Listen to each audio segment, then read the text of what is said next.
harka fuunee akka mooltan hordoftoota keenya miidiyaa wirtuurraa oduu gaggabaaboo sa'aatii kanaan isinitti himaa oduu waliin ani Yoonaas Mangashaati. Korona Raashiyaa Afrikaa guyyaa lamaaf turu irratti hirmaachuuf Raashiyaa kan deeman Ministeerri Muummee Abiy Ahmad addatti Pireezidaantii Raashiyaa Puutiin waliin mari'atanii jiru. Marii kana dura marii dureewwan lamaan taasisaniin dhimma daldalaa hariiroo waloo fi addunyaa irratti mari'atamee jira. Pireezidaantii Puutiin yaa'ii kana irratti ji'oota muraasa dhufanitti biyyoota Afrikaa ja'aaf midhaan tolaan akka dhiyeessuuf jiran ibsanii jiru. Dabalataan biyyoota miseensa G20 jedhaman irratti Afrikaa miseensa akka taatu akka fedhanis ibsanii jiru. Affeerraa taasifameen bulchaan Itoophiyaa gara Raashiyaa imaluu isaaniin kan galateeffatan Pireezidaantii Puutiin biyyoonni lamaan hariiroo dheeraa qabaachuu eeranii jiru. Itoophiyaan Afrikaa keessatti biyya jalqabaa hariiroo dippiloomaasii nu waliin eegaltedhaas jedhan. Kun waggoota 125 dura raawwates jedhan Puutiin. Ministeerri Muummee Abiy Ahmad gama isaaniin simannaa hawaa taasifameef galateeffatanii daawwannaan kun akka hariiroo biyyoota lamaanii cimsuu abdii akka qaban himanii jiru. Seenaa dheeraa waliin qabnaa rakkoo waliin keessa baane daawwannaan kun akka yaada hariiroo keenya ni cimsaas jedhan Ministeerri Muummee Itoophiyaa Dr. Abiy Ahmad. Gama biraan Itoophiyaa fi Raashiyaan wiirtuu qorannoo saayinsii baayoloojii waliin hundeessuuf waliigaltee mallatteessanii jiru. Waliigaltecha mallatteessuun kan raawwatame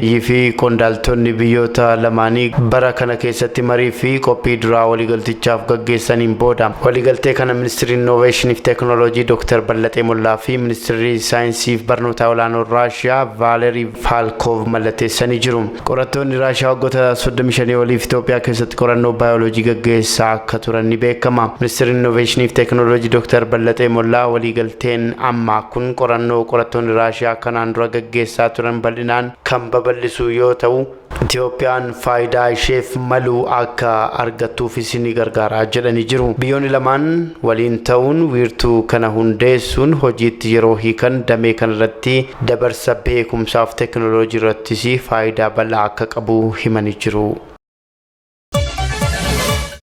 Bara bajetaa 2015tti naannoo Oromiyaatti daandiin kiiloomeetirii 1,395 birrii biiliyoona 5 waliin ijaaramu biiroon daandiiwwanii fi loojistiikii Oromiyaa beeksise. Biirichatti daayirektarri gama qophii fi hordoffii obbo Ashannaa fi Habtaamuu daandii ijaaraman keessaa kiiloomeetirii 119 bajeta kaapitaalaan ta'uu himan. Waliin gahiinsa daandii baadiyyaa babal'isuuf daandiin kiiloomeetirii 1,195 ijaaramuus himanii jiru. Bara dhufusii daandiiwwan haaraa yaa'insa geejjibaa saffisiisan ijaaruuf bajanni birrii biiliyoona 5.1 qabamuu isaa eeraniiru jechuun Addis Miidiyaa Neetwoork gabaasee. Komishinarri Komishinii Investimentii Itoophiyaa lalisee namee fi ittaanaan Komishinara Daani'el Tarreessaan Afrikaatti qondaaltota dhaabbata oomishaa konkolaataa Volkswagen waliin mari'atan. Dabalataan Itoophiyaatti ambaasaaddara Jarman Steven Auraa waliin damee investimentii awutoomotiivii irratti fooyya'insa taasifamaa jiran irratti marii gaggeessuu isaanii ragaa komishinicharraa argate beeffachuun FBC'n gabaaseera. Itoophiyaan keessumaa damee investimentii awutoomotiiviin bakka filatamtu akka taatuuf fedhii qabaachuu wayita kana ibsanii jiru. Dabalataan oomishtoonni idil addunyaa kanneen akka dhaabbata Volkswagen damicha irratti akka hirmaataniif misoomsan mootummaan deeggarsa barbaachisaa akka taasisu mirkaneessanii jiru.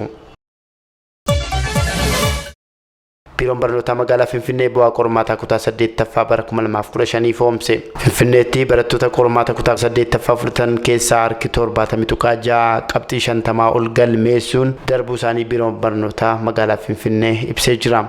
Hoogganaan biirichaa Dr. Zalalam Mulaatuu ibsa laataniin magaalichatti barattoonni 73 fi 385 qormaaticha fudhachuu himan. Barattoota qormaaticha fudhatan keessaa harki 70.6 qabxii 50 ol galmeessuun darbuu isaanii himanii jiru.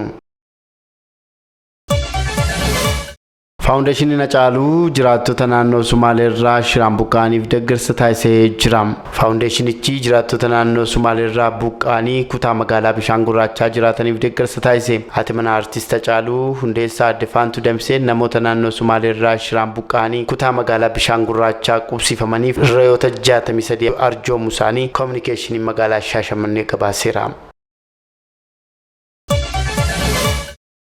Masaraa mootummaa Sultaan Alii Miraa Anfiree haaressuun seenaa Affaar irra deebiin haaressuudhaa jedhan pirezidantiin naannoo Affaar Obbo Awwal Arbaan sagantaan kitaabaa dhaloota ida'amuu beeksisuuf eebbisuu magaalaa Samaraatti gaggeeffamee jira. Saganticha irratti pirezidantiin naannoo Affaar Obbo Awwal Arbaa afyaa'ii mana maree naannichaa Asiyaa Kamiil qondaaltota olaanoo naannichaa abbootii qabeenyaa fi kutaalee hawaasaa biroon argamanii jiru. Sagantichaanis galiin birrii miiliyoona 160 olii walitti qabamuu ibsameera. Gurgurtaa kitaabicharraa walitti qabamuunis magaalaa Asaayitaatti kan argamu masaraa mootummaa Sultaan Alii Miraa Anfiree haaressuu fi ijaarsa isaaf kan oolfamu ta'uu tajaajilli oduu Itoophiyaa gabaasee jira. Masaraa mootummaa Sultaan Alii Miraa Anfiree haaressuun seenaa Affaar irra deebiin haaressuudhaa jedhan Obbo Awwal Arbaan waa'ee alaabaa Itoophiyaa nuyin miti gaalonni keenyallee ni beekus jechuun yaadachiisanii jiru. Masaraan mootummaa haareffamus naannicha caalmaan turistootaaf banaa taasisuu fi qabeenyaalee tuurizimii biroo misoomsuuf daandii kan saaqu ta'us akeekanii jiru.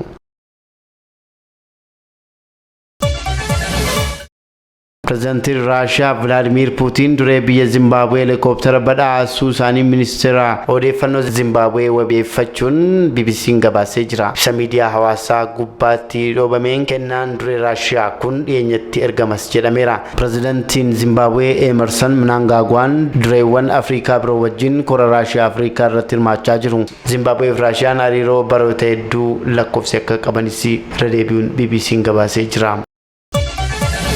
Hordoftoota keenyaa oduu gaggabaaboo sa'aatii kanaaf jennee goolabnee jirra. Oduuf odeeffannoowwan kanneen biroof toorawwan miidiyaalee hawaasaa keenyaan nu hordofaa.